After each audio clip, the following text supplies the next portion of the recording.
Nadie estamos exentos de vivir en carne propia o ser testigos de un asalto, un secuestro, una agresión sexual o un suceso violento que por su magnitud represente una amenaza para nuestra salud física y emocional. Ante eventos de este tipo, el temor, la desesperanza, los recuerdos obsesivos, la dificultad para conciliar el sueño, la ansiedad, tensión e irritabilidad son, entre otros, síntomas característicos de lo que los especialistas llaman trastorno de estrés postraumático. En este programa, entérate de cómo se puede superar un evento traumático. Hola, ¿qué tal? Muy buenos días. Yo soy Marisa Escribano y con el gusto de siempre les saludo. Hoy queremos hablar acerca de estas cosas que nos llegan a pasar en la vida, a veces a algunos, a veces a todos, en cuanto a que hay sucesos que nos marcan de por vida. ¿Por qué? Porque es algún evento traumático, es alguna situación generalmente muy desagradable, que de repente nos toma por sorpresa y que sin embargo años después seguimos en el fondo de nosotros teniendo esta ansiedad y esta angustia por aquel evento que nos sucedió hace mucho tiempo atrás o apenas hace poco tiempo. Entonces, esto se llama estrés postraumático. Y de ello queremos platicar el día de hoy porque parece mentira, pero de verdad a veces la calidad de vida de muchas de las personas se ve impedida porque van sufriendo a lo largo de toda su vida con este estrés por algo que no han podido superar. Así que quédese hoy con nosotros para que aprendamos juntos a saber cómo manejar y cómo lidiar con este tipo de eventos traumáticos en nuestra vida, que ojalá nadie los tuviera, pero que a veces pues son irremediablemente parte de la vida. Gracias por estar con nosotros y saludamos también a Óscar Virués. Óscar, muy buenos días. Muy buenos días, Marisa. Sí, pues plenamente coincido con lo que dices. Desde luego, pues ninguna persona está exenta de vivir un evento traumático en cualquier momento de la vida, no sabemos, desde luego. Y creo que es mejor prevenir y por eso la importancia de ver todo este programa completamente para tener las herramientas necesarias. Y hablando de herramientas, bueno, para poder ver el programa y seguirlo a través de internet, la dirección para poder hacerlo es canal11.mx/diálogos/. Otra forma de comunicarse con nosotros, 51 66 40 00, es el teléfono del centro de contacto con la audiencia, donde nuestras compañeras y compañeros ya esperan sus llamadas telefónicas. Y por supuesto, saludamos también a todas las personas que nos pueden seguir a través de la señal internacional de Canal 11. Así es, y bueno, justo para empezar este programa le queremos presentar el siguiente testimonio, la verdad muy interesante, con el arquitecto Bosco. Veamos cuál fue su historia y ahorita regresamos a comentar sobre ella. Veámosla. Yo fui secuestrado en 1990. De pronto, un día en la mañana, salí de misa, un miércoles, y unos tipos me agarraron y me llevaron, ¿no?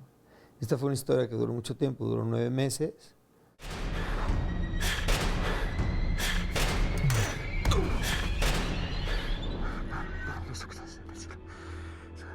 Santificado sea tu nombre. Ok, tengo que aprovechar cada minuto de mi tiempo. Cuando a ti te secuestran en una condición con la que yo estaba, en donde está lleno de amenazas y de intimidaciones y sometimientos, yo diría un poco como esclavitud, porque estás hecho un esclavo. No tienes libertad, no puedes decidir y estás en manos de unos tipos que todo el día te dicen que te van a matar. Nunca vi el rostro de alguien, nunca oí la voz de nadie. Estaba desnudo, sin ni siquiera calzones, en un espacio de 1 metro por 3, que si bien puede ser una tortura, en mi caso se convirtió en una celda en donde he llegado a a meditar con más profundidad que el resto de mi vida completa. No tengo miedo. No tengo miedo porque, aunque ustedes me podrían matar, no voy a vivir ni un minuto más, ni un minuto menos de lo que Dios diga. No es decisión de ustedes. Y luego, como yo me escapo de los secuestradores por una situación, la verdad, pues muy milagrosa desde mi punto de vista, puedo recuperar los escritos que escribí ahí dentro, que ahorita se han convertido en una referencia que me hace actualizar los recuerdos, porque si no tuviera esos escritos ya se me hubiera olvidado hace mucho. Yo ahorita, llevamos 25 años y todavía pienso en el secuestro. A lo mejor no diario, pero sí con frecuencia. Lo he platicado muchísimo, que eso es una parte de la terapia importante, platicarlo. O sea, sí es un proceso largo, yo diría que son 10 años en que yo me tardé en ya que no me pusiera yo nervioso a veces en la noche, abría los ojos pensando estaba yo adentro del secuestro, hacía así, pero como no tocaba pared dije ya salí, porque en el secuestro hacía así, tocaba las paredes. Y yo creo que ya después de los 10 años empezó a nivelarse todo y entré en otro proceso que ya es como capitalizar esa experiencia en algo positivo, que yo creo que fue ya la vuelta, ¿no? Empezar a platicarlo en conferencias, en el libro, en las películas, y te conviertes en una anécdota que a ti mismo te hace mucho bien recordar. Fíjese que escuchando este testimonio, que además agradecemos muchísimo que nos haya concedido esta entrevista, 10 años pasaron para que él pudiera empezar a procesar un evento tan traumático como puede ser, por supuesto, un secuestro, ¿no? Y ahora, 25 años después, todavía habla de él, todavía lo recuerda, todavía duele. Entonces, por eso es importante que hablemos de estrés postraumático, y en caso de que usted nos esté viendo y que usted tenga por ahí muy guardado dentro de sí mismo algún evento traumático que le haya pasado en su vida, que sepa que es muy importante sacarlo, hablarlo, decirlo, trabajarlo. Hay que sacarlo porque no conviene para nada tener todo eso guardado dentro de uno mismo.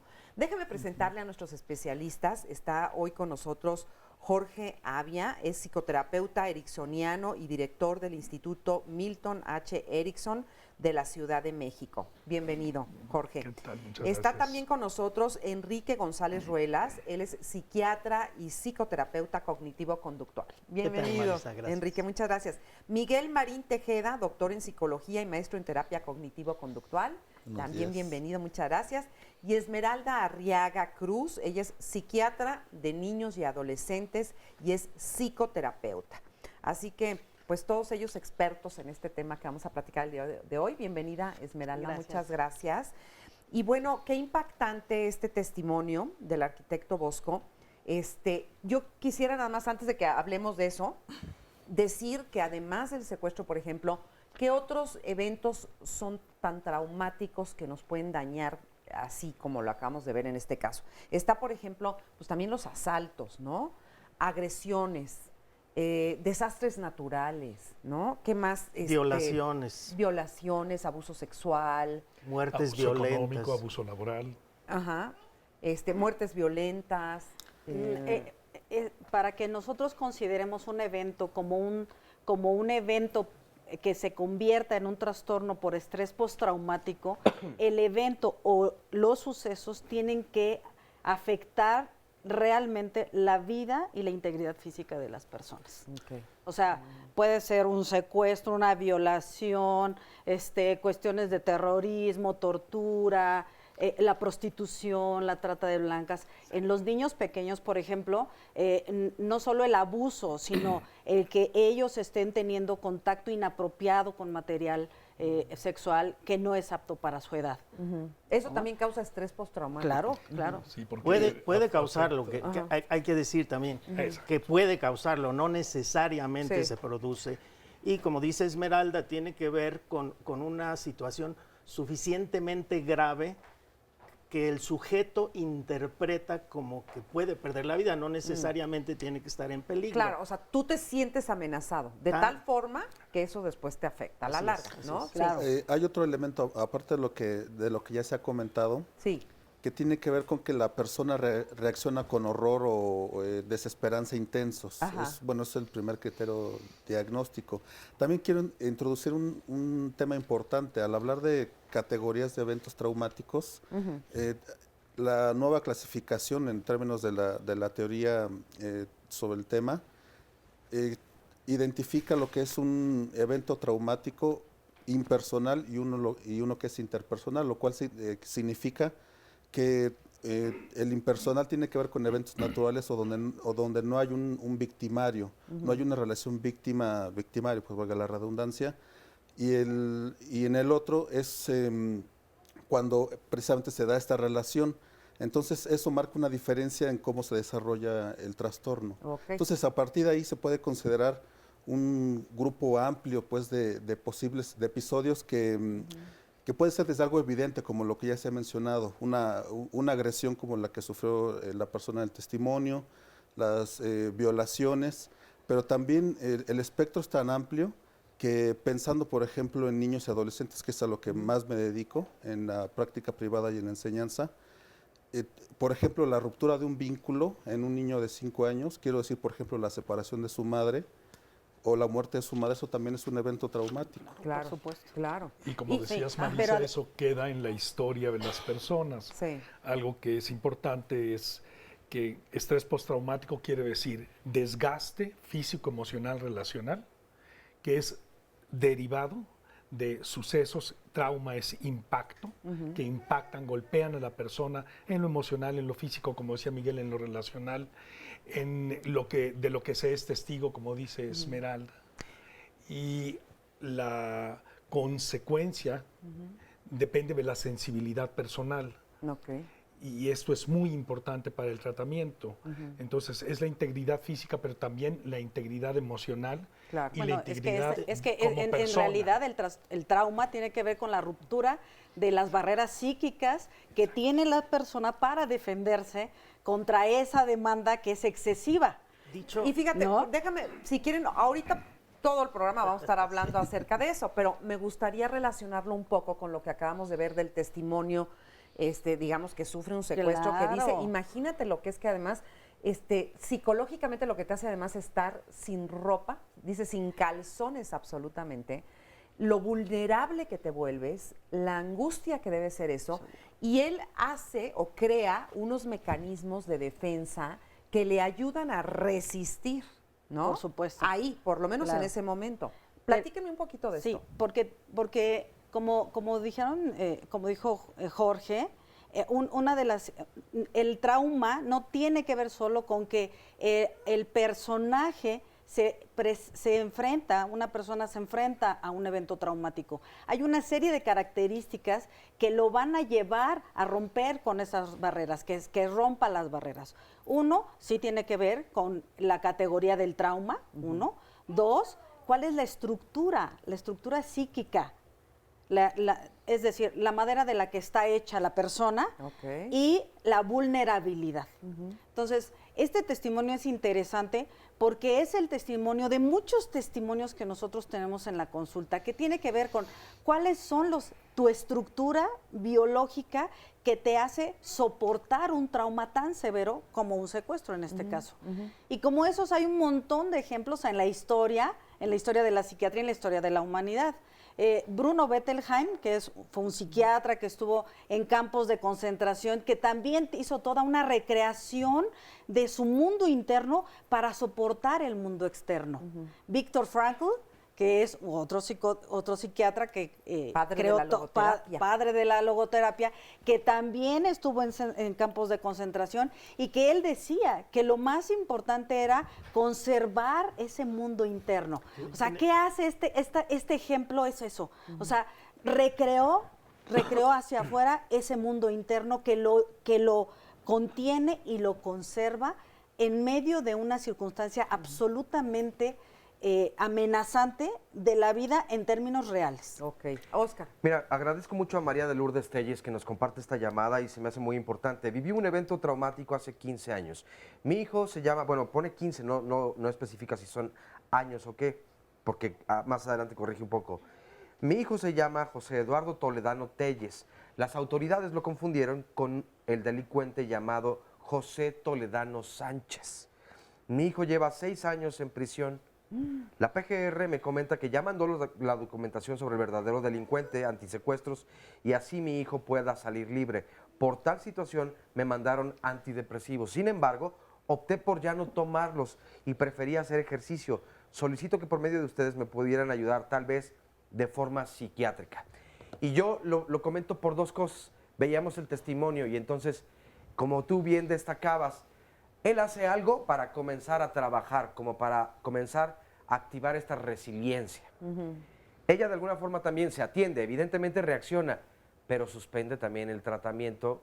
No sé si lo mandaron, supongo que un psiquiatra tendría que medicarle los antidepresivos. Desde luego. Pero ¿qué pasa cuando uno decide? Yo sé que tiene que ver con la fortaleza de la mente, pero es en este ambiente, en este escenario precisamente, debe ser bien complicado. Sí. Y además en este programa vamos a estar viendo justo eso, la parte farmacológica con la parte psicológica. Vamos a ver el todo de este asunto. No es nada fácil además, ¿no? Pero te digo, sorprende de manera pues grata ver que hay personas que tienen el recurso. Ahora, todos tenemos el recurso. ¿Cómo logramos tener esos recursos para cuando nos sucedan cosas así? En fin, todo esto es lo que queremos platicar, invitándolos además a que se comuniquen, a que se sigan comunicando y que nos cuenten sus experiencias y las compartan con nosotros. Regresamos rapidísimo después de esta pausa.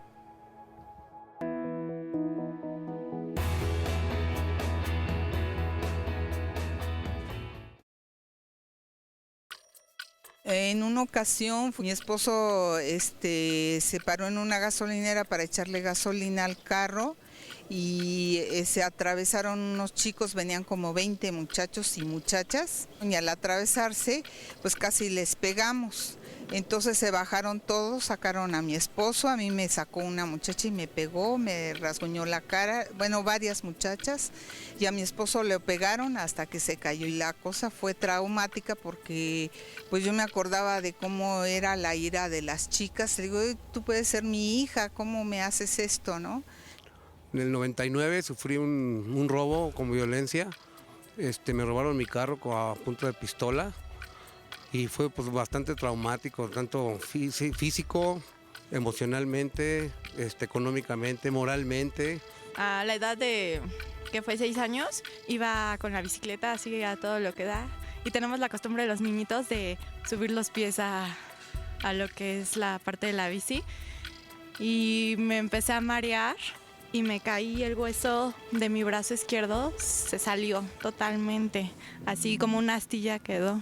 En el momento que te ocurre el evento físico, emocional, te sientes muy vulnerable.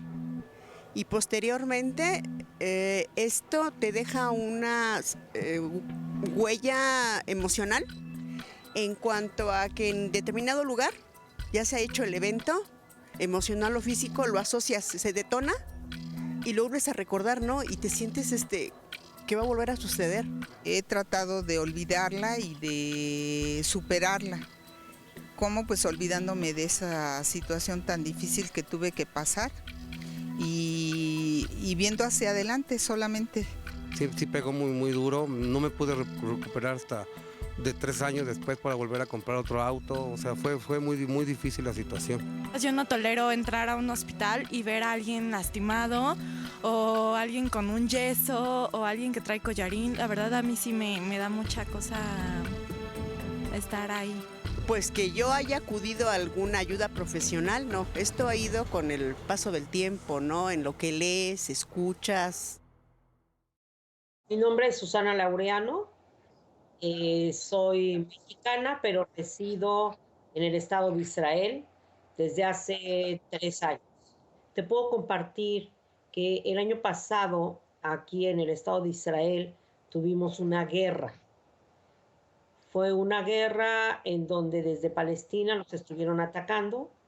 Nosotros vivimos en una ciudad muy cerca de Tel Aviv, en la cual estuvimos recibiendo ataques constantes. Las emociones que te puedo decir que vivíamos en aquel entonces era mucho miedo, mucha desesperación, estar en un estado de alerta constante 24 horas, Y por otro lado, el hecho de tener un hijo en el frente como soldado combatiente y tener una hija en lo que es la Fuerza Aérea, era algo paradójico porque por otro lado sentíamos orgullo. Te puedo decir que el día que terminó la guerra vino como algo así como sentir una paz, pero que no te puede invadir porque te queda un miedo constante. La guerra pasó hace un año y seguimos igual. Cada vez que oímos una sirena, inmediatamente empiezas a buscar hacia dónde vas a correr. Sí llegó un momento en que sentí que yo ya no podía continuar. Entré al proceso terapéutico, el cual obviamente me ha ido dando las herramientas para poder entonces manejar las situaciones. Te lo puedo decir ahora sin llorar, gracias al proceso terapéutico. Te lo estoy diciendo de una manera totalmente tranquila. Hace 8 meses no podía. Entonces, esto, parte de haber vivido una guerra, es algo que te deja muy marcado en cuanto al tema que estamos tratando sobre todo. Y como te decía, en cualquier momento, entonces sientes que las cosas van a volver a suceder. Pues qué situaciones de vida, la verdad, tan difíciles de poder sobrepasar. Ahora, esto me lleva a una pregunta que es, nada más sí o no, y luego entramos a cómo, pero ¿se puede superar cualquier evento traumático? No. No. No cualquiera. Hay eventos que no se van a poder superar. Desde mi punto de vista hay cicatrices que no se quitan, ¿no? ¿Depende de la persona o depende de la De circunstancia las dos vivida? cosas, de la persona y del evento traumático. Okay. De la, Lo de la que sí intensidad. Lo que sí se puede hacer es insistir en resolverlo. Sí, claro. O manejarlo, aprender a manejarlo. Se de puede alguna manera. aprender a vivir con ello. Con ello. Se puede aprender a vivir con ello, porque hay una huella psíquica que es, como dice el doctor, es como una cicatriz. ¿Cómo se puede saber si se tiene estrés postraumático? Es decir, una persona que nos esté viendo en este momento y que diga, bueno, a mí hace muchos años me sucedió esto, ¿cómo puede saber que lo que le está pasando hoy, 10 o 20 años después, es estrés postraumático? ¿Qué síntomas da? Okay. A ver, Miguel. Yo lo conceptúo como 5 grupos de sintomáticos. El primero, lo que ya comentamos, haber experimentado un evento, un episodio traumatogénico se llama, es decir, que tiene la posibilidad de generar estrés postraumático y al cual la persona reacciona con horror, temor, desesperanza extremos y pone en riesgo su vida y o su integridad. Después de cierto periodo, que es después de 3 meses, desde el que ocurre el episodio, pero persiste, pues es lo que quiero decir. El primer bloque de síntomas se llaman síntomas de repetición. Significa que contra la voluntad de la persona, en su mente y en su cuerpo se resignifica el episodio una y otra vez en forma de flashbacks. Eso significa que en la mente de la persona se reconstruye el episodio como si lo estuviera experimentando nuevamente. Y esto irrumpe de manera arbitraria. Entonces puede estar en su casa trabajando, puede estar disfrutando de un maravilloso fin de semana con sus amigos y de pronto entonces está viviéndose otra vez ahí. Y otras modalidades de estos episodios de repetición es el no poder evitar estar pensando en esta situación una y otra vez. Otro de los elementos es, por ejemplo, las pesadillas. Esto es algo muy común. Las personas padecen estos sueños terroríficos repetitivos, ¿no? Con o sin relación necesariamente con el evento traumático. O sea, puedes soñar, por ejemplo, pensando en el testimonio de la guerra, a lo mejor asaltos o cosas del lugar donde actualmente está viviendo la persona. Bueno, el siguiente bloque de síntomas son síntomas de evitación. La persona hace esfuerzos conscientes y de forma voluntaria, pues, para evitar tener presente este episodio. Entonces, no platica del tema. Si hay sirenas, por ejemplo, como se comentó pues en el testimonio, la persona evita esas circunstancias de forma activa. La evitación es de 2 tipos, es conductual y también mental. El tercer bloque de síntomas tiene que ver con cambios en la forma de sentir y de pensar. A partir de entonces, el estado de anímico es depresivo, con apatía, malestar, la persona se aísla también y cambios en la forma de pensar puede estar relacionados con, por ejemplo, la maldad de la humanidad, la dificultad para confiar, el pensar que siempre que me puede pasar otra vez. Y son cambios relativamente permanentes, eso es lo dañino. Y por último, el bloque que yo lo llamo de hiperactivación. La persona está inusualmente ansiosa, está inusualmente temerosa, como lo comentaban, con la expectativa de que va a volver a pasar el episodio, pero esto no necesariamente se maneja de forma consciente. El cuerpo reacciona de forma automática, es decir, escapa del control de la persona y eso es lo que lo hace patológico, dañino, además de la persistencia. Pues esto, una vez que se desarrolla el síndrome, esto, en mi experiencia no se va a quitar solo, necesita de asistencia. Claro, y me imagino que es como multidisciplinario lo que hay que hacer, ¿no? Así Que es. de eso hablaremos también más adelante. Y tú decías algo también que a veces se presenta mucho tiempo después. Claro, es importante, primero, considerar que el trastorno por estrés postraumático no solo lo va a presentar la víctima. El estrés postraumático se presenta en la persona que vive el evento traumático, la persona que presencia el evento traumático o los sucesos traumáticos, o la persona que está constantemente escuchando sobre cómo se dieron esos eventos traumáticos. ¿Me explico? O sea, no solo tiene que ver con el sujeto que fue objeto de ese evento traumático. No solo al que le pasa, no solo sino al que le pasa, vive con el que le pasa. Al que lo escucha y Sí. al que lo presencia, ¿me explico? También es importante saber que no todo terminará en un trastorno por estrés postraumático. También tiene que ver con el tiempo de duración de estos síntomas que acaba de describir Miguel. Si estos síntomas permanecen por 3 meses, entonces ya podemos considerar un trastorno por estrés postraumático. Pero también puede suceder que estos eventos no se presentan, es decir, hubo un evento traumatiquísimo, los síntomas no se presentan en el individuo y se presentan 6 meses después. Este es un efecto tardío. Es un efecto tardío.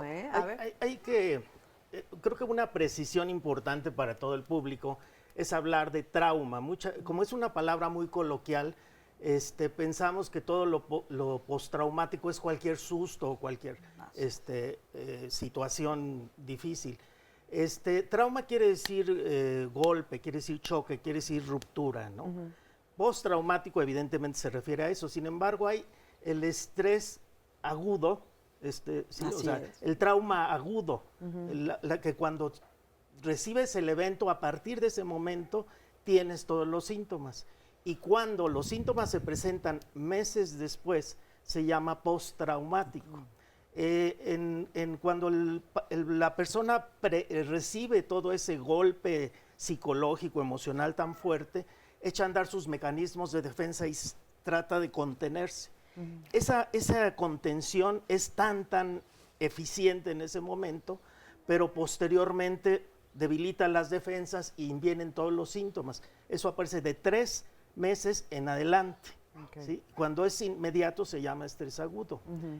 Pero sí, no toda la gente que tiene un susto o un evento tiene estrés postraumático. Tiene que tener todos los síntomas que decía Miguel. ¿Y de qué depende que una persona sí tenga estrés postraumático y otra no?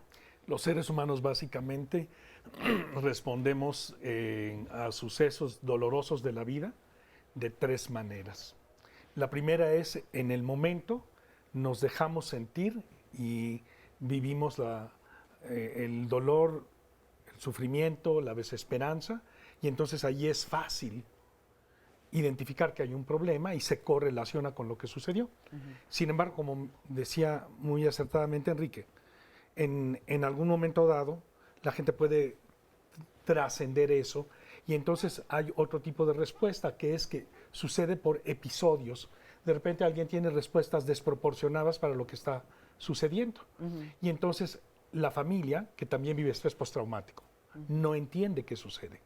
Porque la persona ante el mismo suceso no estuvo la comida a tiempo, puede tener un estallido de incluso violencia o tomarlo con mucha calma. Y esto no está en relación con sus actividades, está en relación con el mundo interno.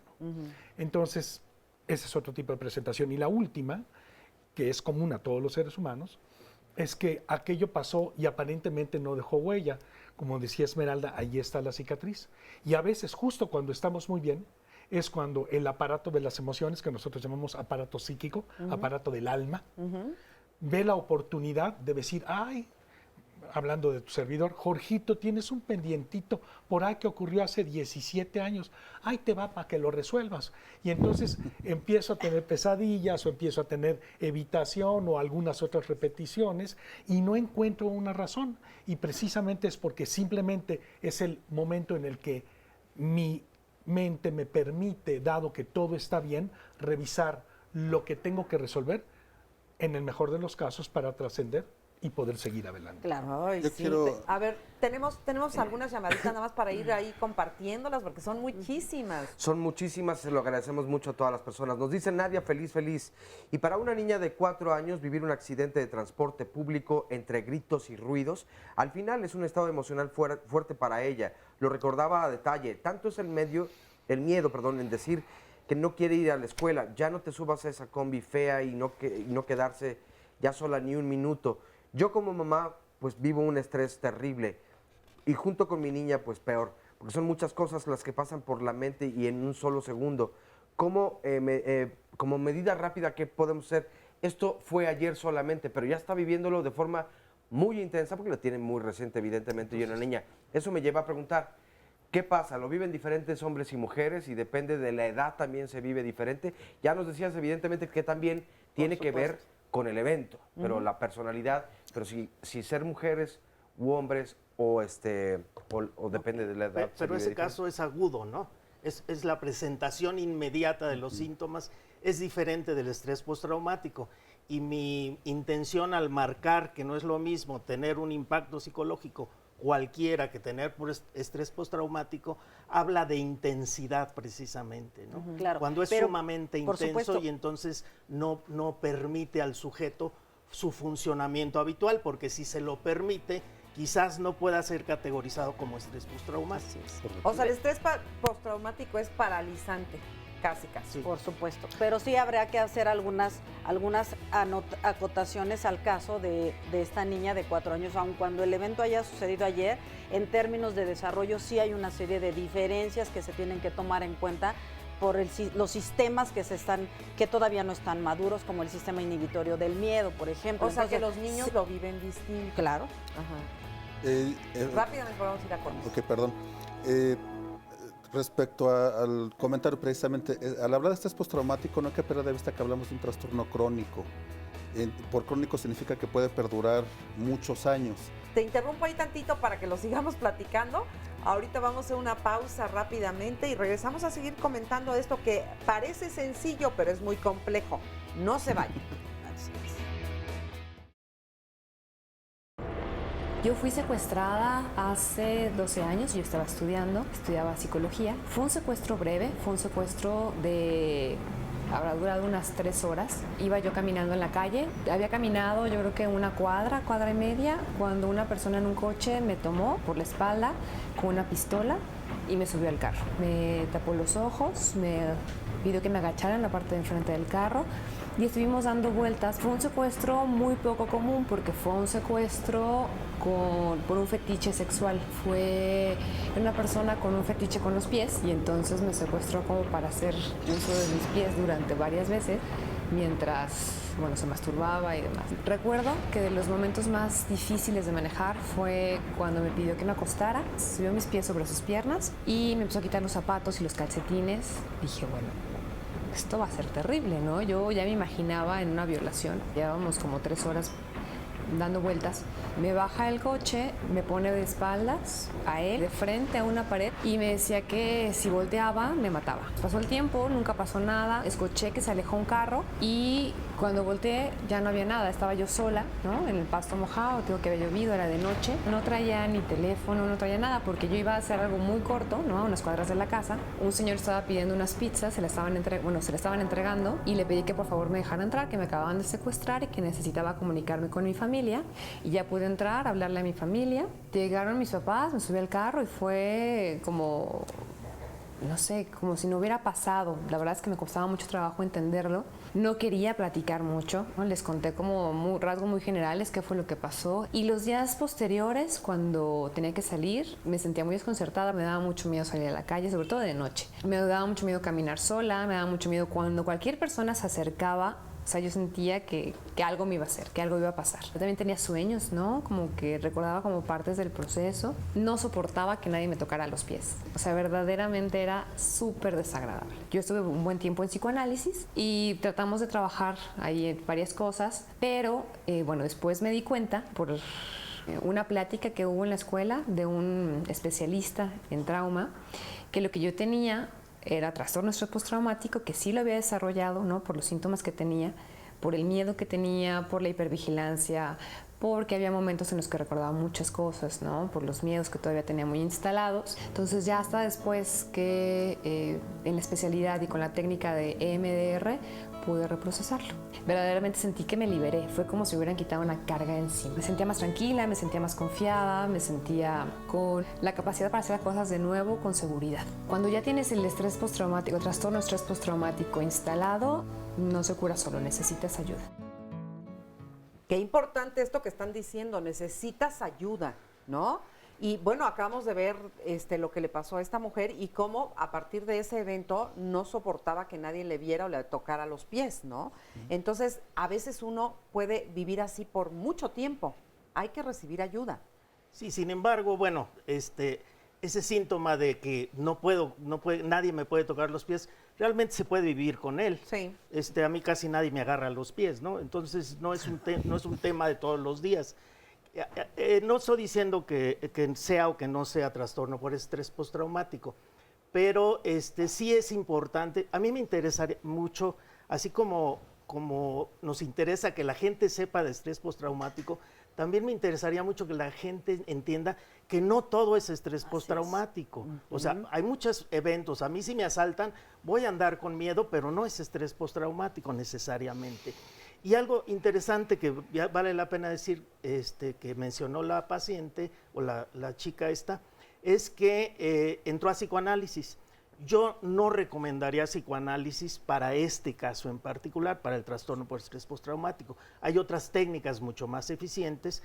La cognitivo-conductual, por ejemplo, es algo muy, muy eficiente. Y ella mencionó el MDR, que es una técnica que tiene que ver con recordar el evento y mover los ojos en determinadas direcciones. Eso se supone que conecta y desconecta los hemisferios cerebrales que tienen los recuerdos.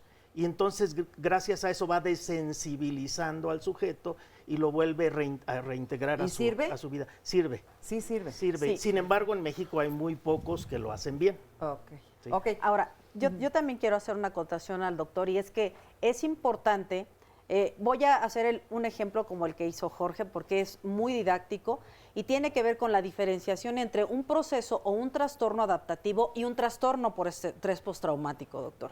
Y es que efectivamente no todos los eventos traumatizantes van a terminar en estrés postraumático. Ahora, no porque a ella la hayan secuestrado por poquitas horas y porque necesitaban el fetiche de sus pies, no se va a convertir en un estrés postraumático. Eso tiene que ver con la vulnerabilidad. Aparentemente ella tuvo un trastorno por estrés postraumático, podría ser. Podría ser. Tiene que ver con la vulnerabilidad. Pero hay una característica, y es que la característica es, la situación es repentina, nadie se la esperaba, nadie la planeó, etcétera. Pero en los trastornos adaptativos, que tienen que ver con cambios de escuela, con divorcios, con muerte de la abuelita, etcétera, también se genera una serie de síntomas que podrían considerarse parte de los síntomas traumáticos. Pero el ejemplo es el siguiente. Son dos personas, que vamos a hablar de la vulnerabilidad.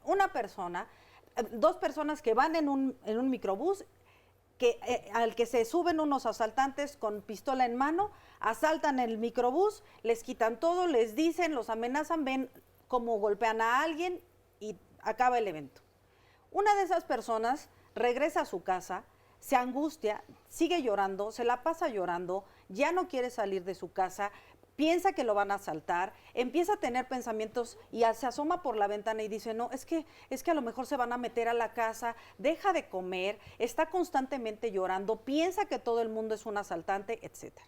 La otra persona que también iba en ese micro tiene el mismo susto, las mismas angustias, dice, ¿cómo es posible?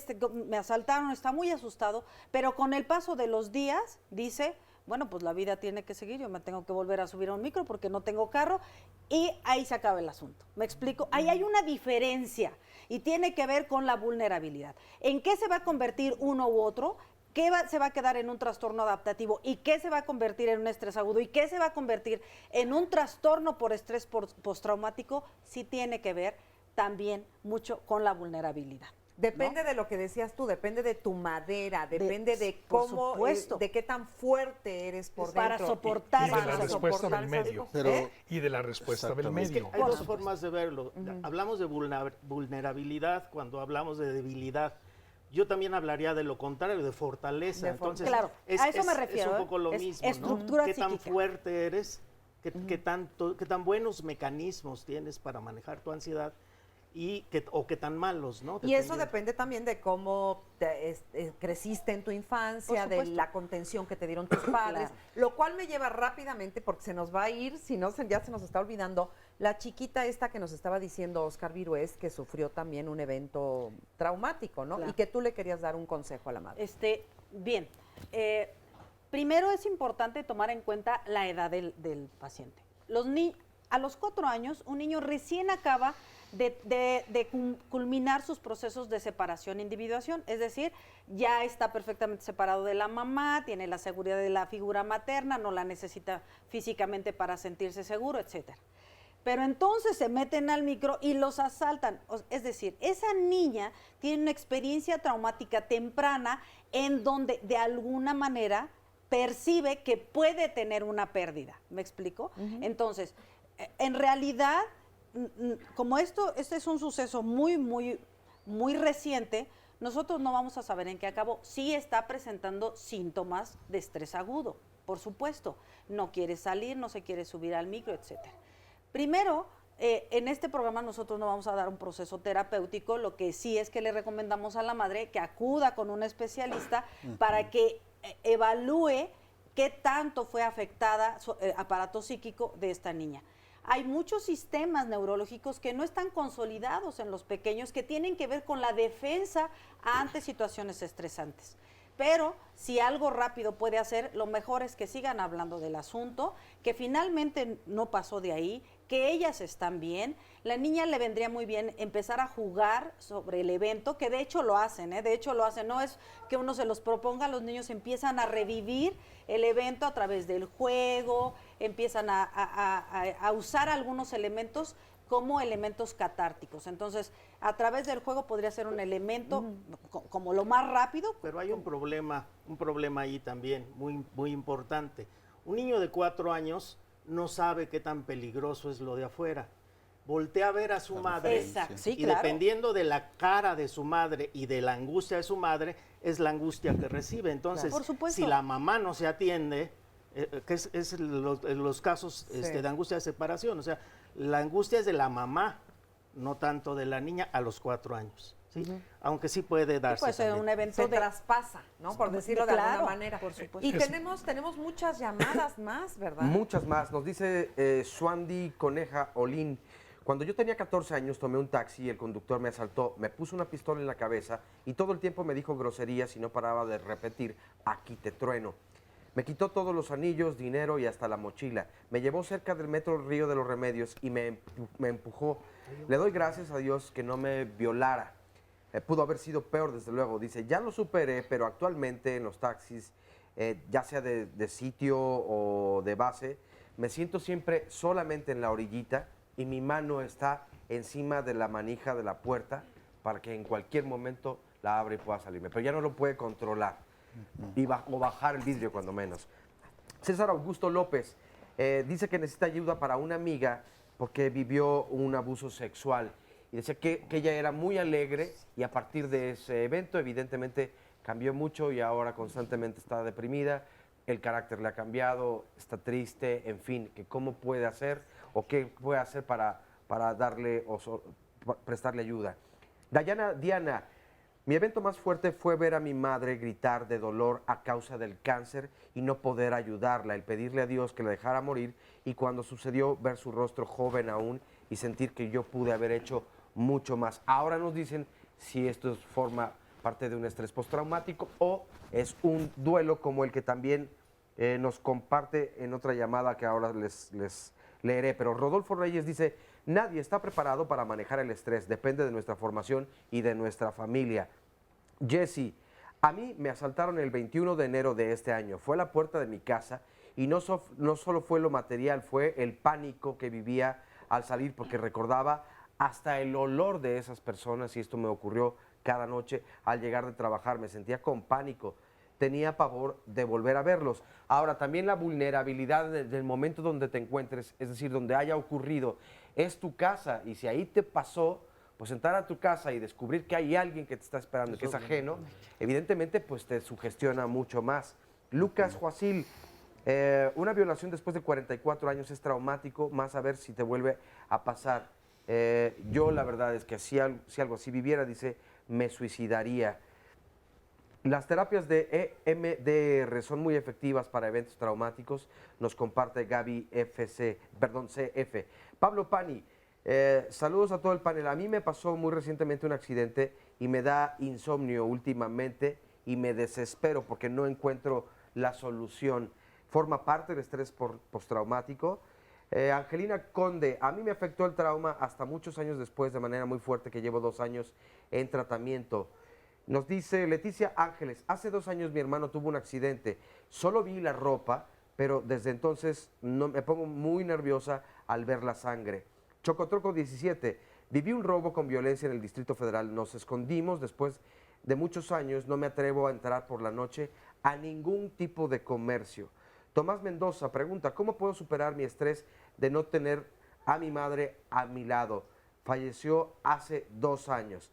Y rápidamente unas llamaditas nada más. Nos dice que son muy interesantes y de verdad gracias a todas las personas que se comunican. Un anónimo, en el terremoto del 85 yo vivía en el 9º piso porque me gustaban las alturas. A raíz del terremoto ya le temo a las alturas. Me quedó un trauma bastante fuerte. Paco Hernández, estoy viendo su programa y noto que muchas veces las personas tenemos eventos que no podemos decir por vergüenza. Por lo que me gustaría preguntar a los panelistas, ¿cómo podríamos hacerlo? ¿Alguna opinión al respecto? Otro anónimo, cuando tenía 8 años mis papás se separaron. Después de 15 días encontré a mi papá teniendo relaciones sexuales con otra mujer. Esto pudo haber causado el rechazo que tengo hacia los hombres, en especial a mi papá. No. Bueno, cosas y causas muy distintas que nos comparten. Algunas supongo que ya dirán, esto forma parte de un estrés postraumático y estos otros eventos no. Por supuesto, pues tiene que ver con el cúmulo de síntomas, con la duración de los síntomas y con cómo los síntomas imposibilitan el funcionamiento de estas personas. Básicamente la situación es que la persona se siente indefensa ante lo que sucedió y va a repetir esta vivencia de indefensión. Sin embargo, todos los otros casos que entrarían en otros diagnósticos nos hablan de un inmenso sufrimiento y hay que enfrentar ese sufrimiento acudiendo con un profesional de la salud y el tratamiento es en general mucho más exitoso si es combinado. Terapia, medicamentos. ¿No? El tratamiento de la salud mental. ¿Y cuánto dura aproximadamente una terapia por un estrés postraumático? Depende de lo grave del estrés, depende de la estructura psicológica de la persona, depende de los recursos que tenga de apoyo social, por ejemplo, familiar, etcétera. Entonces es individualizado, no existe una generalización. Pero lo cierto es que va a durar muchísimo menos si hay un tratamiento de por medio. Exacto. Sí. Eso es indudable. Si no tomas un tratamiento y no te atiendes, y no lo hablas, como el señor que nos decía, puedes vivir así el resto de tu vida. Y es un duelo no resuelto, no necesariamente un trastorno por estrés postraumático, pero sea lo que sea, durará menos si hay un proceso terapéutico de por medio. Generalmente la vergüenza es una de las principales causas por las cuales la gente no habla de estas cosas, pero yo digo que pues no hay que sentir vergüenza, todos somos vulnerables, al contrario, ¿no? Yo creo que debemos de sacar eso, de atrevernos a hablarlo, atrevernos a buscar ayuda para poder vivir mejor y para poder enfrentar las circunstancias. Vamos a ir rapidísimo a una pausa y regresamos con testimonios que tenemos aquí el día de hoy. No se vayan. Estamos de vuelta en Diálogos en Confianza. Mañana tenemos un tema muy importante, fíjense nada más, lo que viven las mujeres migrantes. Y es que de acuerdo con el documento Una cartografía de las mujeres en las migraciones, el corredor Huehuetenango-Comitán, realizado por la Red Mesoamericana Mujer, Salud y Migración y el Grupo Formación y Capacitación FOCA-AC, en 2013 hubo 86.298 detenciones en las estaciones del Instituto Nacional de Migración, de las cuales 14.073 eran mujeres y de ellas 2.700 eran niñas y adolescentes. Y según este estudio, entre las causas que llevan a las mujeres a migrar de sus lugares de origen se encuentra la violencia, la necesidad de trabajo y la reunificación familiar. Sin embargo, en el deseo por lograr precisamente estos objetivos, pierden de vista la migración, que la migración es una salida también muy peligrosa, donde pues, sus derechos evidentemente se ven violados, se ven ultrajados, les roban, les insultan, además de que hay una discriminación completa, porque muchas veces provienen de comunidades indígenas. Ante esta situación, desde luego, como sociedad, nosotros tenemos que responder. Pero ¿cómo podemos comenzar a hacerlo? Porque muchas veces no tenemos ni idea de por dónde empezar. Pues viendo Diálogos en Confianza, informándonos de qué está ocurriendo y cómo podemos dejar de invisibilizar este tipo de situaciones porque nos parecen tan cotidianas de vez en cuando, que eso es precisamente lo que hacemos. 5341-4435 es el número para apartar un lugar y venir al programa mañana aquí, 9:30 en punto de la mañana. Resumen de la primera parte. Como un evento que se convierta en un trastorno por estrés postraumático, el evento o los sucesos tienen que afectar realmente la vida y la integridad física de las personas.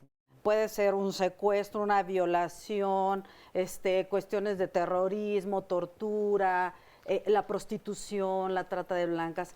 Tiene que ver con una situación suficientemente grave que el sujeto interpreta como que puede perder la vida, no necesariamente tiene que estar en peligro. Claro, o sea, La persona reacciona con horror o desesperanza intensos. Es el primer criterio diagnóstico. Estrés postraumático quiere decir desgaste físico, emocional, relacional, derivado de sucesos. Trauma es impacto, que impactan, golpean a la persona en lo emocional, en lo físico. La consecuencia depende de la sensibilidad personal. El trauma tiene que ver con la ruptura de las barreras psíquicas que tiene la persona para defenderse contra esa demanda que es excesiva. Hay una serie de características que lo van a llevar a romper con esas barreras. Uno, sí tiene que ver con la categoría del trauma. Dos, ¿cuál es la estructura psíquica? Es decir, la madera de la que está hecha la persona y la vulnerabilidad. El estrés postraumático se presenta en la persona que vive el evento traumático, la persona que presencia el evento. No toda la gente que tiene un susto o un evento tiene estrés postraumático. Tengo insuficiencia renal crónica, fui diagnosticada hace 4 años y aprendes a vivir tu enfermedad de manera no tan catastrófica y después te vas dando cuenta que en realidad lo que estás enfrentando es muy violento para tu cuerpo y para tus emociones. Después de que fui diagnosticada, tuve un trasplante fallido. Estuve en terapia intensiva, en una operación de más de 12 horas. No sabían si iba a sobrevivir, fue muy complicado. Y después de eso regresar, saber que no tenía un riñón nuevo después de todo el sufrimiento al que había sido sometido mi cuerpo, que había fallado. Y que encima, si quería seguir viva, tenía que volver a pasar por eso. No sabía cómo lo iba a hacer. Cuando tenía que ir al hospital, para mí implicaba pues mucha angustia. O sea, me acuerdo una vez que tuve que regresar a un piso del hospital y yo sentía que todo se me hacía pequeñito, sudaba frío, No era muy consciente de qué pasaba, pero sí sabía que no quería ir al hospital y no quería ir al quirófano. Entonces empecé a trabajar con mi terapeuta, mi hipnoterapeuta. Había dos cosas importantes en todo este proceso y una era el dolor. El dolor que implicaba ir a las hemodiálisis porque me tenían que puncionar con agujas muy grandes y de toda mi vida le he tenido pánico a las agujas y tengo que ir 3 horas y media cada tercer día a que me pongan agujas, unas agujas muy grandes, y la angustia y ansiedad de tener que volver a ir al quirófano. Pero esto es algo que tengo que volver a vivir, o sea, mi cuerpo tiene que volver a pasar 10 horas en un quirófano en algún momento para poder seguir aquí, entonces no queda de otra más que enfrentar el miedo, la angustia, el dolor y todo, e irlo modificando y que te lleve a un lugar seguro donde tú puedas volver a enfrentar eso. Les agradecemos muchísimo estos testimonios, de verdad, gracias por compartirlos con nosotros. Y también, bueno, tenemos los testimonios de aquí, de las personas que nos acompañan, y estamos con Tere. Tere, ¿tú sientes que has vivido un evento que te ha causado estrés postraumático? Sí. Ajá. En un par de días se cumplen 11 meses de la muerte de mi hijo. Él era un bebé de 9 meses y venía enfermo del corazón, cardiopatía congénita. Y a pesar de saberlo, pues nunca estás preparado, ¿no? Para ver a tu hijo muerto. Entonces, ¿quieres enseñar su foto? Mira, tan lindo, chiquito. Obviamente ha sido 11 meses súper difíciles para mí. Y al principio, pues obviamente me encerré en casa con tratamiento pues psiquiátrico. Y de repente tuve una crisis muy fuerte. Tomé un frasco de medicamento. Mi intención no era matarme, realmente era dejar de sufrir. Yo ya no podía con tanto dolor. Y pues al volver a salir al mundo me empezaron a dar ataques de ansiedad, ataques de pánico, empecé a somatizar con problemas de riñón, de estómago, colitis, migrañas intensas. O sea, me incapacitaba realmente para hacer una vida normal, ¿no? Y lo más fuerte fue enfrentar como volver a salir y ver a los bebés de la edad que tendría mi niño, ¿no? Y pues estoy en ayuda tanatológica, psicológica, estoy en un grupo que se llama ECA, que es para padres que hemos perdido bebés, y ha sido pues una red de apoyo muy importante para mí, ¿no? Digo, son 11 meses, en enero se cumple un año, son épocas muy difíciles, ¿no? La primera Navidad sin él. Sí, es muy difícil y muy doloroso. Y estás en pleno proceso de duelo. Pero vamos a ver qué nos dicen los especialistas. ¿Quién le quiere contestar? A ver, por allá. A ver. La situación aquí es un suceso que no entraría estrictamente en estrés postraumático, pero entra estrictamente en el sufrimiento humano. Y las reacciones de los padres influyen directamente en los hijos. De modo que para que el equipo de papás y bebé puedan en un momento dado tener una mejor respuesta, es muy importante que se hablen las emociones, que se busque ayuda profesional con un profesional de la salud mental, como decía Enrique hace un momento, y que puedan colaborar con ustedes en terapia familiar. La terapia familiar permite modificar la concepción de los problemas, la respuesta emocional ante los problemas y las interacciones, hacerlas funcionales y hacer un equipo. Puede ser padre y madre, puede ser la familia extensa, se van a apoyar para enfrentar lo que es real, incontrovertible, y enfrentarlo de la mejor manera, de modo que no genere consecuencias como las que hemos venido revisando a lo largo del programa. La medicación es fundamental, la comprensión es fundamental, la terapia en familia es fundamental, y esto favorecerá indirectamente, pero de manera muy definida, un clima favorable para que la respuesta física del cuerpo de su bebé sea la mejor posible. Así es, sí. Aquí se ha mencionado mucho la diferencia entre estrés postraumático y lo que no lo es. En psicoterapia de niños se manejamos el concepto de duelo traumático. Lo que quiero decir es que aunque no se cumpla el conjunto de síntomas que ya se ha descrito, una pérdida por sí misma puede ser profundamente dolorosa y aunque, no, insisto, no se cumplan todos los criterios diagnósticos, la persona no puede avanzar a partir de la desaparición física del ser amado. Antes que otra cosa, decirte que lamento mucho tu pérdida. Personalmente me conmovió mucho y celebro que estés continuando tu vida. No puedo ni pensar lo que has tenido que experimentar, pero eso me habla de tu valentía y de tu fuerza. Entonces, me da gusto que hayas permitido ayudarte y continuar. Creo que eso es el primer paso para superarlo.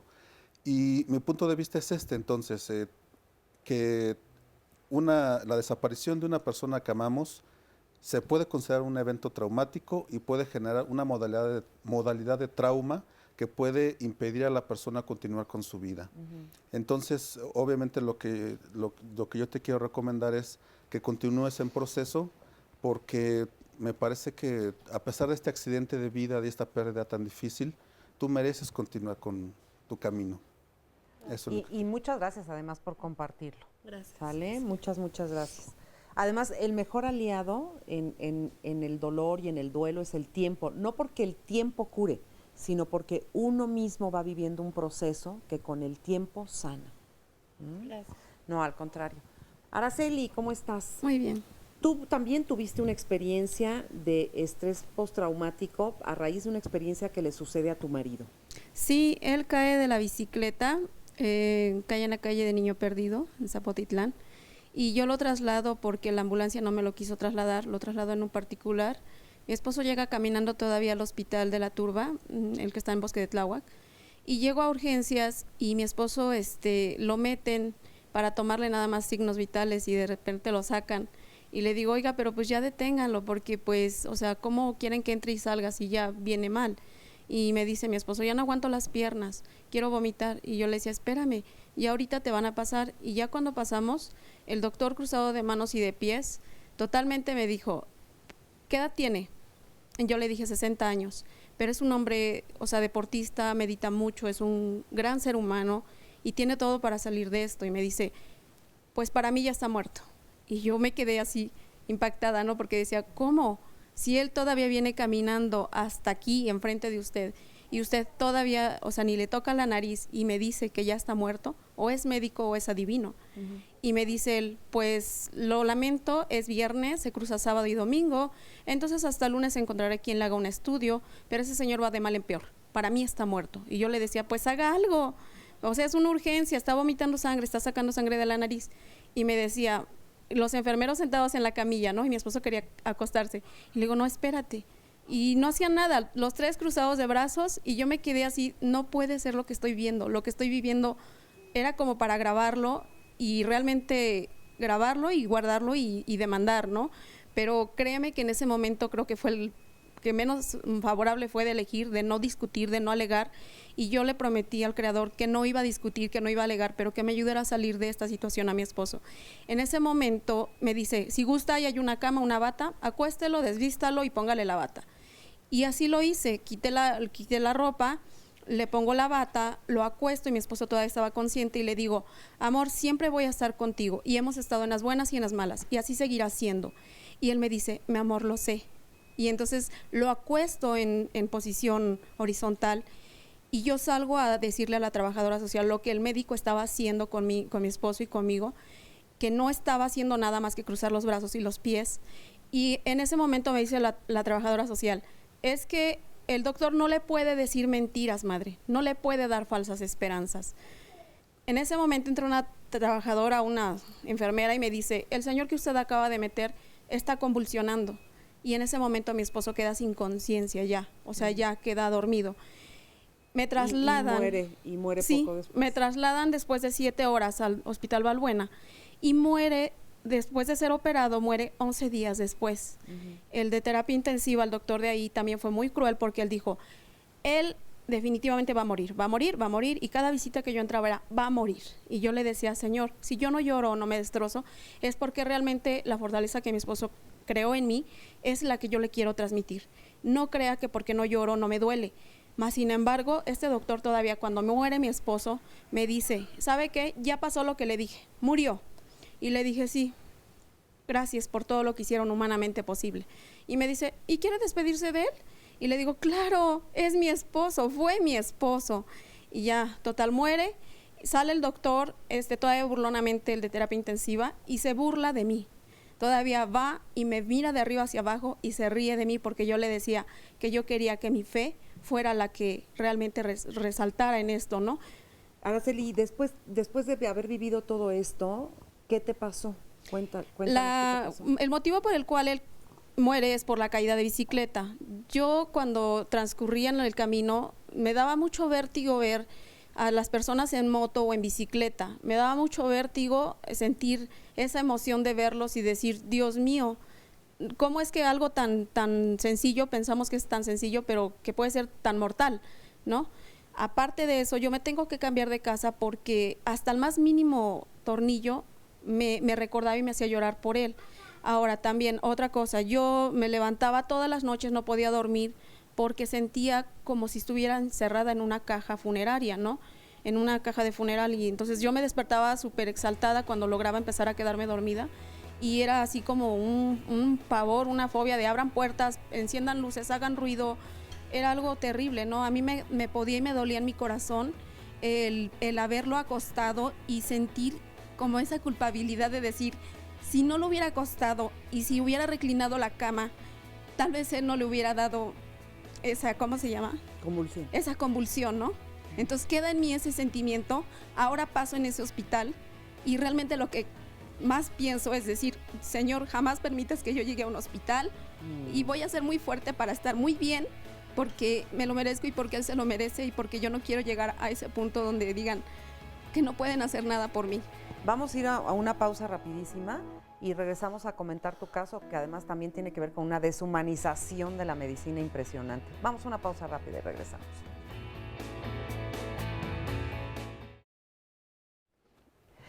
Pues ya estamos aquí de regreso y estamos platicando aquí con Araceli acerca de lo que nos acaba de comentar, que por un lado, bueno, es verdaderamente aterrador ver la deshumanización con la que algunos médicos, afortunadamente no todos, ejercen su profesión, con qué frialdad, con qué falta de, pues no sé, de cariño, de respeto hacia los pacientes, ¿no? Eso por un lado a mí me impacta muchísimo. Y por otro lado está todo lo que vive ella y cómo lo sufre. Y yo te preguntaría, Enrique, ¿es un caso el de Araceli de estrés postraumático? Mira, en eso estaba yo pensando en este momento. Creo que para el caso viene siendo lo menos importante. El diagnóstico es importante para nosotros los profesionistas de la salud mental para saber cómo vamos a tratar al paciente.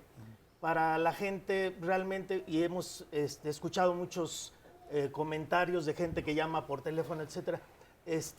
Unos sí son y otros no, pero creo que lo importante es enfocarnos en el sufrimiento de la persona. Araceli, yo creo que es lamentable todo esto que te ha pasado. Es difícil de superar la pérdida de un ser humano querido. Creo que muchos lo hemos tenido que enfrentar.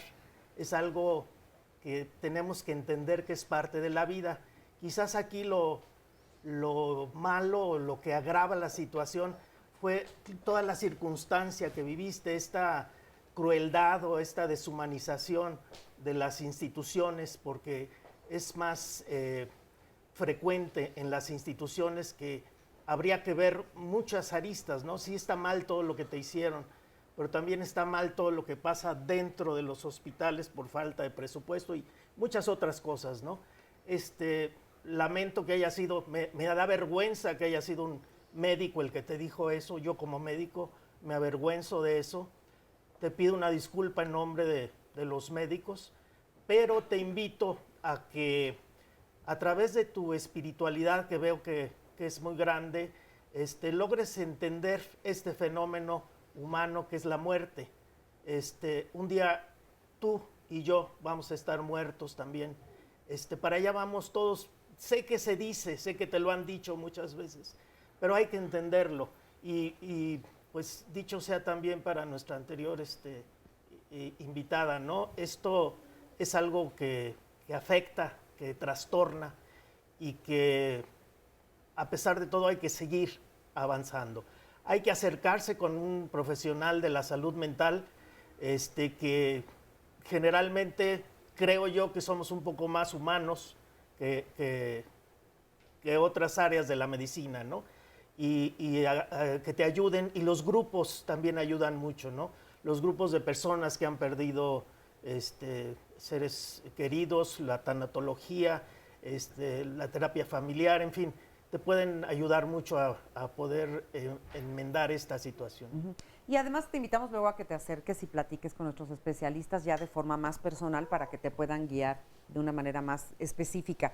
Vamos a ver la siguiente cápsula, porque habla de una de las formas de la que estaban comentando aquí hace un ratito, del MDR se llama, de cómo poder lidiar con el estrés. Esta es una de las herramientas, veamos de qué se trata. El MDR es un abordaje psicoterapéutico, o sea, es una forma de dar terapia cuyas siglas en inglés significan Eye Movement Desensitization and Reprocessing. En español sería reprocesamiento y desensibilización a través del movimiento ocular. Hace cerca de 25 años, la doctora Francine Shapiro estaba caminando por un parque y estaba muy preocupada. Y entonces vio que espontáneamente sus ojos se movían y que dejaba de estar perturbada. Y le llamó mucho la atención ese fenómeno. Y ahí comenzó a estudiar qué es lo que pasaba. Esos son los inicios.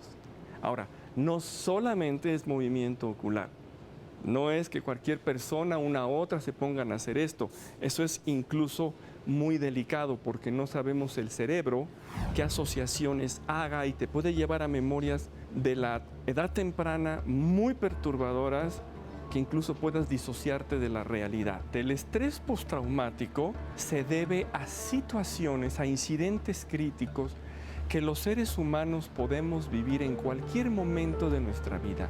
Siendo infantes, por ejemplo, negligencia, abuso, gritos, insultos, o a lo largo de nuestra vida, pérdida de seres queridos, pérdida del trabajo, robos, asaltos, violaciones, secuestros. En muchas ciudades de México, desafortunadamente, hay enormes cantidad de incidentes críticos con una enorme cantidad de personas afectadas por ellos. ¿Qué es lo que pensamos que sucede? Cuando una persona vive un incidente crítico, su cerebro no puede procesar todo o partes del incidente porque se altera el procesamiento de la información. Entonces, el incidente queda almacenado de forma disfuncional en las redes de memoria de nuestro cerebro. Y disfuncional significa que queda aislado del resto de nuestras redes de memoria y en su estado perturbador original, o sea, detenido en el tiempo. Hay personas que han vivido un incidente 50 años atrás y lo siguen reviviendo como si fuera exactamente el día de hoy. En términos prácticos, es el cerebro de la persona el que hace el reprocesamiento de ese incidente crítico que no pudo en su momento el cerebro procesar. Nosotros, los terapeutas entrenados en la terapia MDR, simplemente facilitamos al cerebro de la persona que reprocese ese evento. Tú recuerdas el evento y ayudamos, estimulamos el sistema de procesamiento de la información de esta manera. Bueno, la recomendación es que busquen ayuda y aquí viene el mensaje de esperanza. Sí se sanan de su sintomatología. No tienen que vivir sufriendo. Complementaria. Oye, ahí estábamos viendo eso, es así como estar viendo un juego de ping-pong, ¿no? Así es. Sí, y dices que un sí. Péndulo. Un péndulo. Ok, ¿cuánto dura una sesión de esas? Y además decías que es complementaria.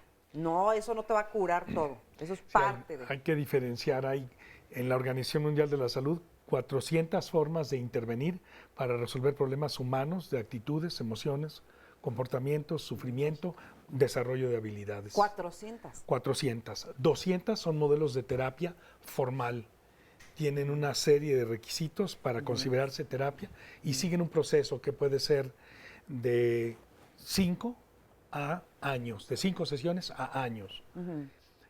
Y esas están divididas en 2 grupos, si quieren lo hablamos en otro momento. Las otras son 200 técnicas complementarias. Entonces, cuando una persona va a ir a un servicio de salud mental, tiene que revisar, enterarse cómo funciona, para qué sirve y preguntarse, ¿esto va conmigo, con mi manera de ser? ¿Es algo que yo creo que me va a servir? De este almacén de recursos, cuáles van conmigo y cuáles prefiero usar. El MDR, respondiendo a tu pregunta, puede durar entre media hora y horas, dependiendo Horas de estar viendo así. Sí, se detiene el movimiento, se hace un procesamiento de la experiencia, se vuelven a repetir los movimientos, el terapeuta habla y entonces hace un proceso en el cual la persona empezó con mucho miedo y angustia y termina con menos miedo y angustia, y esto va disminuyendo a lo largo de sesiones. A ver, sus técnicas preferidas, digamos, ¿cuáles serían? En su práctica personal, nada más como por saber, sin que me las expliquen así eternamente, pero ¿tienes alguna técnica que digas, esta a mí me encanta? Yo soy cognitivo-conductual. Sin embargo, soy médico y los médicos, nuestra orientación es darle al paciente lo que necesita, no lo que yo sé hacer. Si el paciente va a un instituto de psicoanálisis, pues le van a decir, pues tú ve a psicoanálisis, a lo mejor no lo necesita. Y a eso se refería Jorge. O sea, no todas las personas son sujetos para este tipo de tratamientos, y los que lo son deben ser enviados por un psiquiatra, en este caso, que esté convencido que esto le va a servir a este paciente. Entonces, es a la medida el traje. ¿Y no hay alguna de las técnicas que sea súper eficiente y maravillosa para la mayoría de las personas? Uno de los modelos más probados se llama terapia cognitivo-conductual enfocada a trauma. Y digamos que los componentes de que está formada son elementos, elementos de intervención. Por ejemplo, los voy a mencionar brevemente. Especialmente con niños, psicoeducación o educar al paciente acerca de lo que le está pasando para quitar el estigma que puede desarrollar y que piense que se está volviendo loco o que nunca se le va a quitar o que ya quedó dañado de por vida. El siguiente es enseñarle a manejar sus emociones de una manera más positiva. Parte del daño que provoca el estrés postraumático es que la persona no puede regular sus emociones de manera adecuada o controlarlos. Entonces, el siguiente es el enfrentamiento o terapia de exposición. Ya mencionaba al principio del programa que un bloque de síntomas es que la persona evita. Entonces, el recuerdo o las situaciones que le recuerda, valga la redundancia, el episodio. Y entonces eso impide que se integre esto en la narrativa o autobiográfica o en la memoria, digámoslo así. Entonces este episodio está constantemente regresando, como dije, y la persona evitándolo. Entonces exponiéndolo, como en los testimonios y con los expertos lo han dicho, hablándolo mucho o saliendo a hacer la vida. O sea, y el último elemento, especialmente con niños, es el entrenamiento con los padres. Entonces a los padres hay que educarlos, hay que enseñarles cómo ser coterapeutas, y así vamos en conjunto. En conjunto. Oye, y por ejemplo, la hipnosis, Jorge, ¿sirve? La hipnosis sirve como sirven muchas otras terapias, tiene mediciones estadísticas que muestran su utilidad. En la institución donde yo trabajo hacemos eso hace 27 años, haciendo estudios que medimos que a nosotros nos parecen importantes, con una probabilidad de error baja, y sabemos muy bien cómo usarla y para qué. La hipnosis básicamente es un estado en que la atención se dirige al interior, se divide en 2 niveles la atención. Una parte de la persona sigue en contacto con el mundo externo, no se duerme, no habla con extraterrestres, no flota por los aires. No te hacen ladrar como perro. No te hacen ladrar como perro. Está el entorno en un segundo plano y la mayor cantidad de atención de la persona está en el interior, viendo lo que llamamos la mente inconsciente, que es el conjunto de archivos, de experiencias y aprendizajes de lo que los seres humanos hemos vivido y no advertimos de nosotros o advertimos de manera parcial. Esto puede estar grabado de muchas maneras: sensaciones corporales, imágenes, percepciones de espacio, sentimientos, pensamientos, reflexiones incluso filosóficas. Y la otra parte de la persona que tiene la atención en este segundo plano está en contacto con estas representaciones y con su terapeuta. Y lo que hacemos es desde antes definir un objetivo. Antes de hacer hipnosis hay que tener muy claro el objetivo, el criterio de solución de la persona, cómo sabría que dio un paso para resolverlo, y así vamos trabajando a lo largo de sesiones. En el instituto donde yo trabajo, colaboramos un promedio de 10 sesiones con las personas. Ok, pero perfecto. yo también quiero hacer una acotación al tratamiento farmacológico. A ver. O sea, es importante que sepan, y lo voy a hacer en términos de, nosotros somos psiquiatras, la psiquiatría todavía es una especialidad estigmatizada. Cuando ustedes oyen trastorno por estrés postraumático y oyen un cúmulo de posibilidades terapéuticas, lo primero, he tenido muchos pacientes con trastorno por estrés postraumático, que lo primero dijeron, es que yo voy a optar primero por una posibilidad como la hipnosis antes de, pero el paciente está teniendo crisis de angustia, el paciente no ha regresado a trabajar, el paciente tiene descargas en donde tiembla, siente que se va del piso, siente que se va a caer, que se va a volver loco y no puede funcionar. Entonces, sí es importante que consideremos que le demos importancia al tratamiento farmacológico, que acompañado de un proceso terapéutico es la manera más eficiente de salir de este proceso, porque al final de lo que estamos hablando es que hay un desequilibrio allá adentro. El sistema, el organismo humano ha perdido el equilibrio de sustancias que nos hacen mantenernos equilibrados.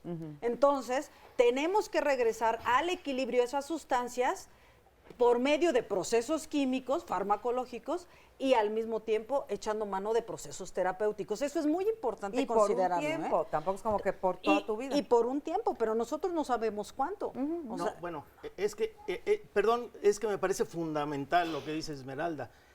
No es por un tiempo, es por el tiempo que sea necesario, porque hay personas que sí tienen que tomar, igual que la insulina, durante toda su vida, sí, depende de qué, pues de su enfermedad y lo que diga el psiquiatra, ¿sí?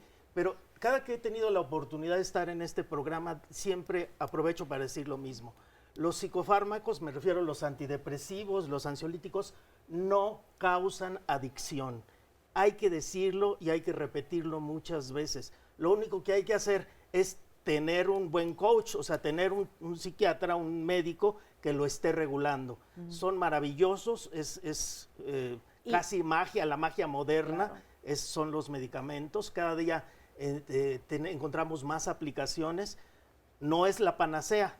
No, pues ahorita ya que te oí decir eso ya hasta se me antoja, ¿no? Pero además, sí, claro, pero además antes de considerar que si son o no drogas, que es un estigma que también se tiene, es que romper el estigma de ir al psiquiatra. Claro. Sí. Es decir, antes de la medicina es, a ver, los psiquiatras atendemos este tipo de circunstancias. Esto que están, todo eso, que se llame o no se llame trastorno por estrés postraumático, que se llame duelo no resuelto, que se llame, como se llame, está afectando la vida y la funcionalidad de las personas. Y el eso sufrimiento. lo atendemos los psiquiatras, así.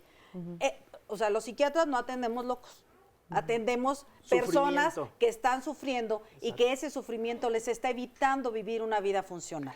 Y hay que trabajar en un equipo.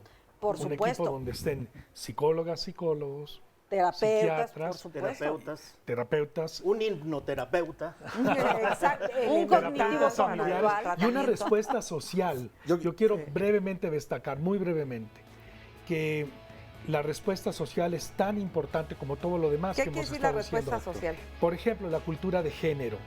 Sabemos que 62%, según estadísticas del Instituto Nacional de Psiquiatría, 62% de las personas que ellos estudiaron en una muestra grande, vivieron un suceso traumático que pudo haber causado estrés postraumático en sus vidas.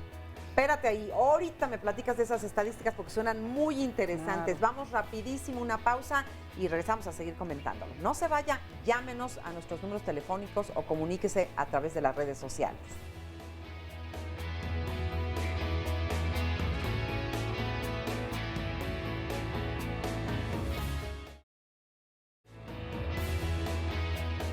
La gente entienda que no todo es estrés postraumático. O sea, a mí si me asaltan, voy a andar con miedo, pero no es estrés postraumático necesariamente. ¿Qué se va a quedar en un trastorno adaptativo? ¿Y qué se va a convertir en un estrés agudo? ¿Y qué se va a convertir en un trastorno por estrés postraumático? Sí tiene que ver también mucho con la vulnerabilidad. Hablamos de vulnerabilidad cuando hablamos de debilidad. Yo también hablaría de lo contrario, de fortaleza. ¿Qué tan fuerte eres? ¿Qué tan buenos mecanismos tienes para manejar tu ansiedad? Un niño de 4 años no sabe qué tan peligroso es lo de afuera. Voltea a ver a su madre y dependiendo de la cara de su madre y de la angustia de su madre, es la angustia que reciben. Y el tratamiento es, en general, mucho más exitoso si es combinado. Terapia, De la salud medicamentos. mental, ¿no? Es muy importante que se hablen las emociones, que se busque ayuda profesional con un profesional de la salud mental. La terapia familiar permite modificar la concepción de los problemas, la respuesta emocional ante los problemas y las interacciones, hacerlas funcionales y hacer un equipo. Una pérdida por sí misma puede ser profundamente dolorosa y aunque, no, insisto, no se cumplan todos los criterios diagnósticos, la persona no puede avanzar a partir de la desaparición física del ser amado. La desaparición de una persona que amamos se puede considerar un evento traumático y puede generar una modalidad de trauma que puede impedir a la persona continuar con su vida. Bueno, pues ya estamos aquí de regreso y estábamos en unas estadísticas, a ver, muy interesantes. Entonces, rápidamente, Jorge. 62% de la población estudiada por el Instituto Nacional de Psiquiatría tuvo un suceso traumático, las evoluciones pueden ser muy distintas y el comportamiento es diferente en hombres que en mujeres. Existe la tendencia a pensar que los hombres lo manejamos mejor, esto es falso. Tenemos que acudir a profesionales de la salud mental en estas situaciones regularmente, independientemente del género. O sea, que nada de que la mujer peor y el hombre mejor o cosas así. Y además, hablando de estas estadísticas, de las personas que han sido afectadas por sucesos traumáticos, se considera la prevalencia, es decir, de 15 hasta 30 de cada 100 personas sí va a desarrollar un trastorno por estrés postraumático. Ahora, en términos de la evolución del trastorno por estrés postraumático, el 50%, o sea, es una cifra muy alta de recuperación a los 3 meses, es decir, 3 meses después de que se codificó trastorno por estrés postraumático. Y el otro 30 a 50%, los síntomas se recrudecen, prevalecen y necesitan de tratamiento. Ok. Tenemos muchas llamaditas y después, como se nos va a ir acabando el tiempo del programa, me gustaría que me dijeran, que no se nos vaya a ir el programa sin decir, ¿qué tipo de herramientas tienen las personas que pueden enfrentarse mejor a los sucesos traumáticos de la vida? ¿Qué hace falta tener o cómo hay que ser para poder aguantar este tipo de sucesos? Ahí se los dejo de tareita en lo que vamos a escuchar las llamadas del auditorio. Nos dice José Leonel Fuentes, no sé si entra en el tema, pero me corrieron del trabajo y para mí fue injustamente. Tiene más de 10 años, pero hasta la fecha me siento como una persona inepta y me desespero porque no puedo librarme de la situación. Lucas Joacil, mi bebé tuvo muerte de cuna, él estaba durmiendo conmigo y fue traumante no haber podido hacer nada más. Joaquín González, me gusta mucho el programa de hoy, muchas gracias. Pues gracias a ti, Joaquín. Gabilú, bueno, está hablando de otro tema. Osman Woolrich nos dice, elegí el estilo de vida atípico, me causó muchos traumas que solo he superado dedicando mi vida a corregir y ayudar en lo posible a los demás. Soy exagente federal, viví violencia, muerte, crimen, cometí suicidio laboral y hoy vivo con terror a que mi familia sufra lo que yo viví. Ya decían que pues también puede ser contagiado, digamos, el pánico que podemos vivir desde luego, y entonces pues hay que trabajarlo. Nos dice también en las llamadas telefónicas, es un anónimo y dice, hace 4 meses fui testigo de una violación. Lo que más me indignó fue ver que la gente alrededor estaba sacando videos y fotografías. Nadie ayudó a la persona que estaban violando por temor a represalias.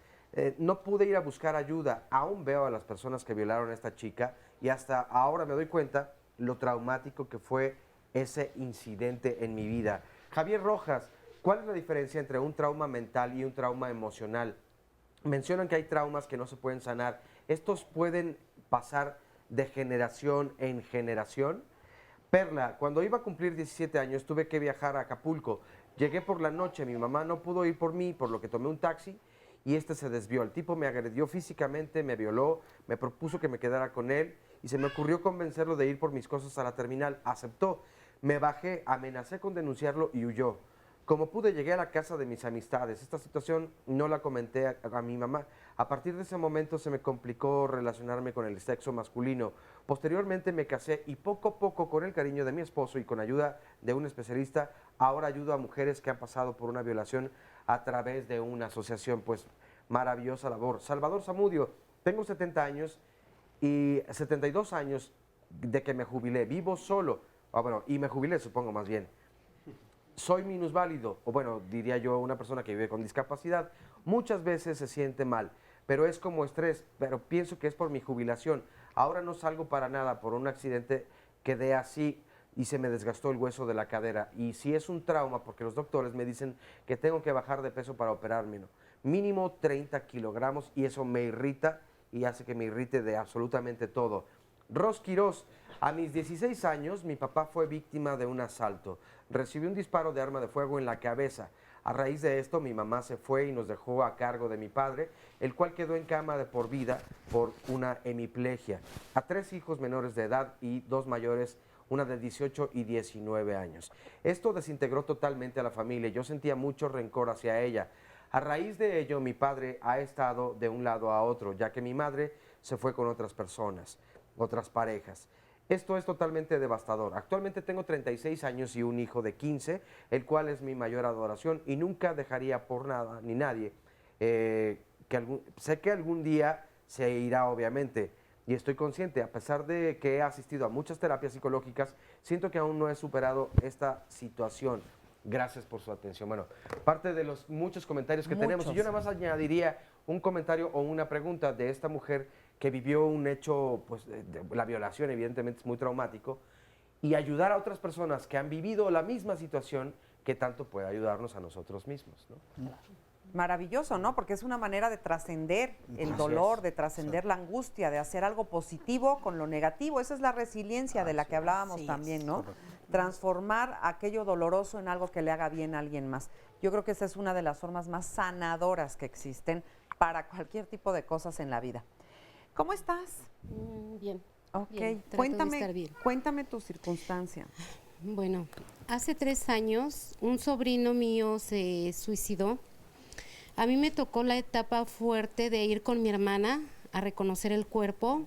Lo encontramos 4 días después y eso porque alguien lo reconoció en el periódico. No lo hemos superado. Definitivamente yo como tía no lo he superado.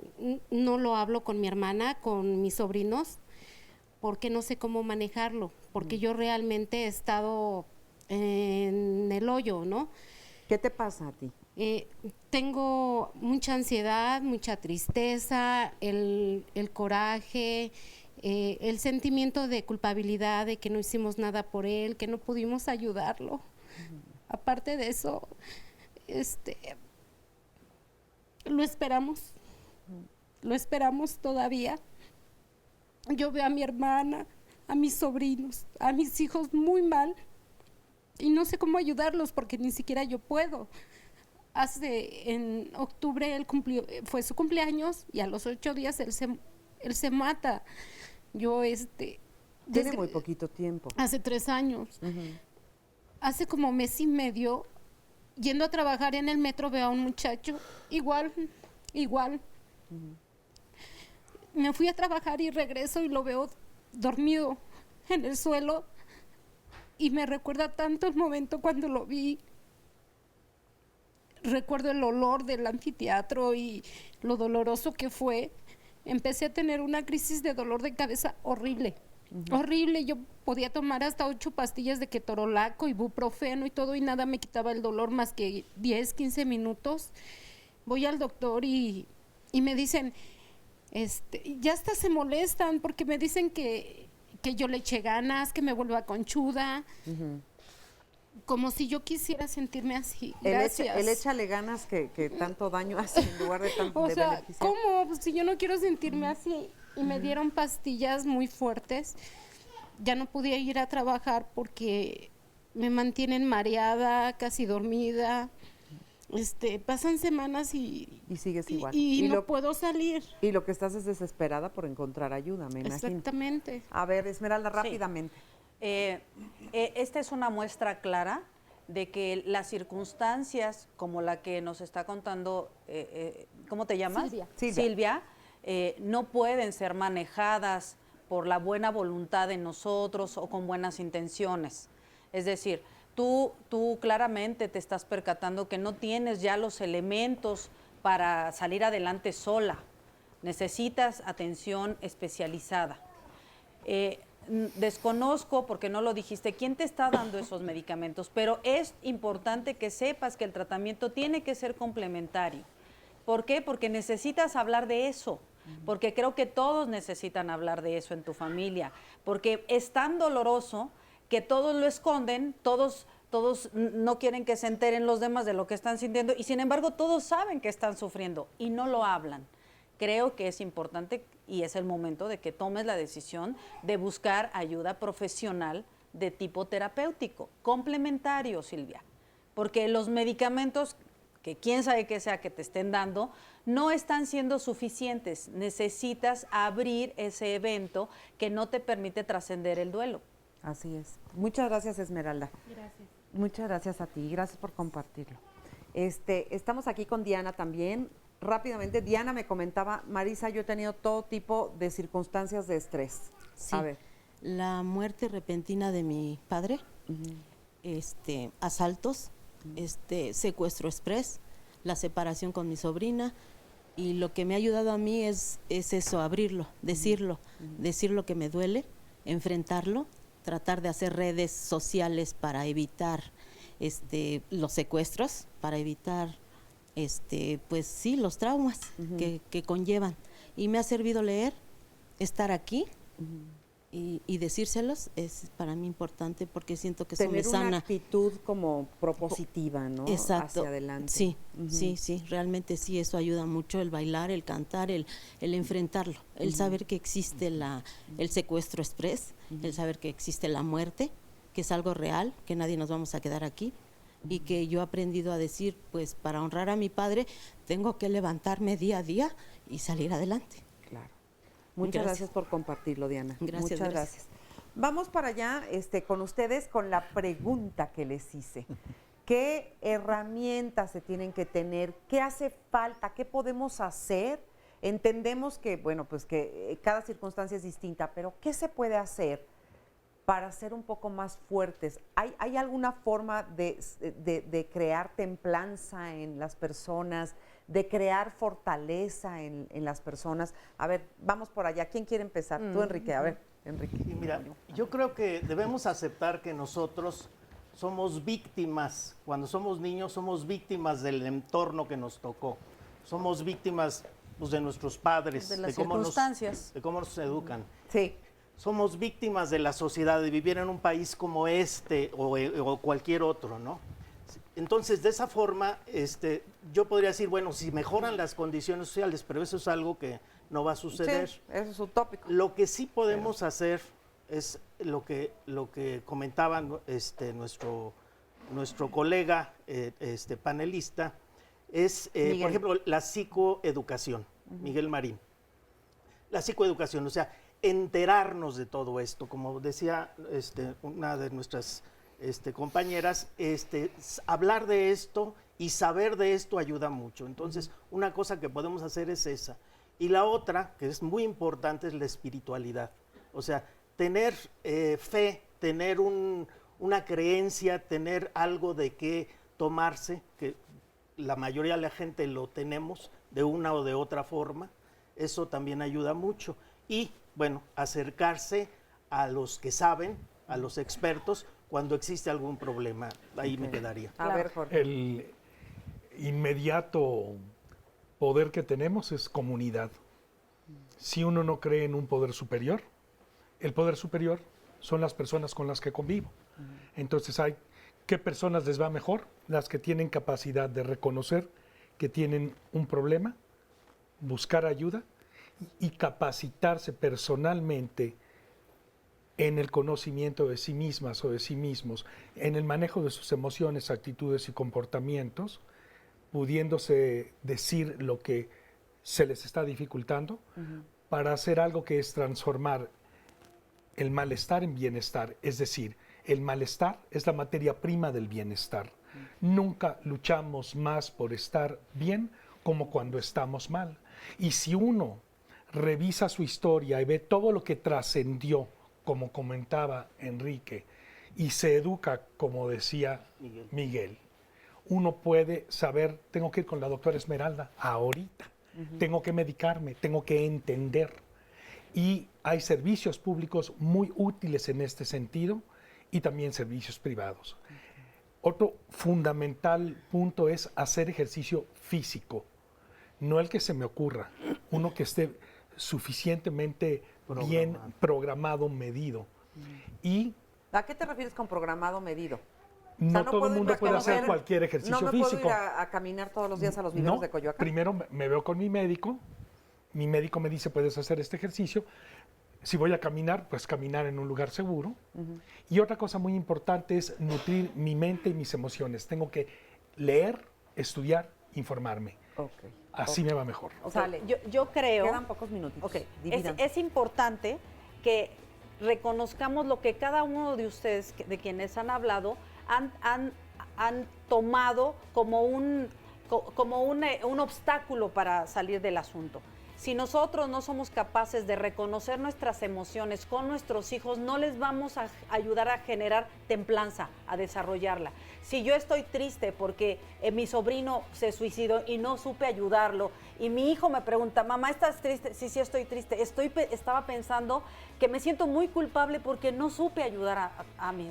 ¿Me explico? Hay que hablar de los sentimientos. Ya nos vamos, perdóname, nos están diciendo que nos quedan 4 segundos. Perdón, Miguel, te vamos a invitar a seguir platicando de esto porque yo creo que son temas que hay que seguir comentando. Pero por hoy les queremos agradecer muchísimo que hayan estado en este programa. Muchas gracias a todos y hasta la próxima.